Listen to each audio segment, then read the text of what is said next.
जन्म लगभग छठी चौथी शताब्दी ईसा पूर्व लुम्बिनी कपिलवस्तु के निकट शाक्य गणराज्य कोसल राज्य अब नेपाल में। मृत्यु कुशीनगर मल्ल गणराज्य मगध राज्य अब कसिया भारत। बौद्ध धर्म के संस्थापक थे जो दक्षिणी और पूर्वी एशिया तथा विश्व के प्रमुख धर्मों और दार्शनिक प्रणालियों में से एक है।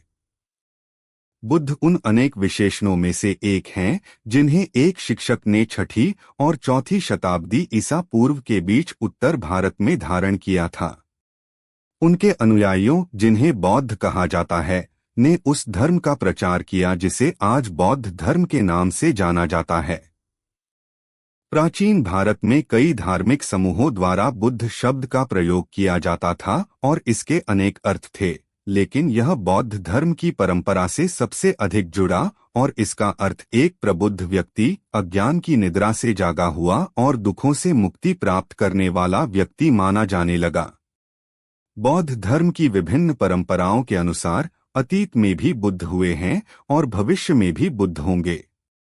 बौद्ध धर्म के कुछ रूपों का मानना है कि प्रत्येक ऐतिहासिक युग के लिए केवल एक ही बुद्ध होता है। अन्य का मानना है कि सभी प्राणी अंततः बुद्ध बनेंगे क्योंकि उनमें बुद्ध प्रकृति तथागत गर्भ होती है। बौद्ध धर्म के सभी रूप गौतम बुद्ध के जीवन की विभिन्न घटनाओं का जश्न मनाते हैं, जिनमें उनका जन्म, ज्ञान प्राप्ति और निर्वाण शामिल हैं। कुछ देशों में ये तीनों घटनाएं एक ही दिन मनाई जाती हैं, जिसे बुद्ध जयंती कहा जाता है। दक्षिण पूर्व एशिया में वेसाक, अन्य क्षेत्रों में ये त्योहार अलग अलग दिनों पर मनाए जाते हैं और इनमें विभिन्न प्रकार के अनुष्ठान और प्रथाएं शामिल होती हैं। इन देशों में बुद्ध का जन्म चंद्र तिथि के आधार पर अप्रैल या मई में मनाया जाता है।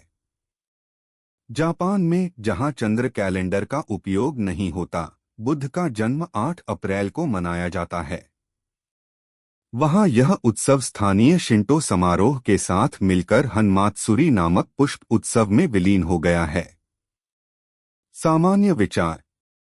बुद्ध, जिनके जीवन के बारे में अधिकांशतः किंवदंतियों से जानकारी मिलती है, कहे जाने वाले ऐतिहासिक व्यक्ति का कुल नाम गौतम संस्कृत में या गोतम पाली में था और उनका दिया गया नाम सिद्धार्थ संस्कृत वह जो अपने लक्ष्य को प्राप्त करता है या सिद्धार्थ पाली में था।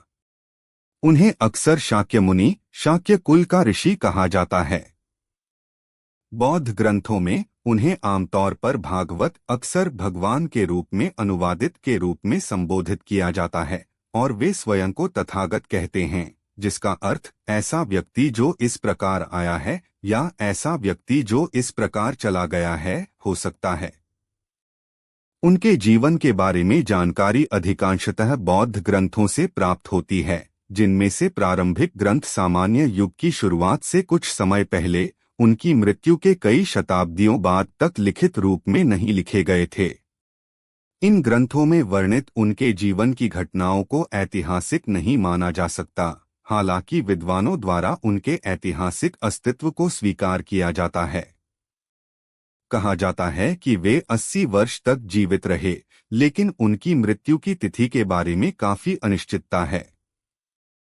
उनकी मृत्यु की तिथि या परंपरा की भाषा में निर्वाण में प्रवेश के बारे में पारंपरिक स्रोतों के अनुसार 2420 ईसा पूर्व से 290 ईसा पूर्व तक का समय है।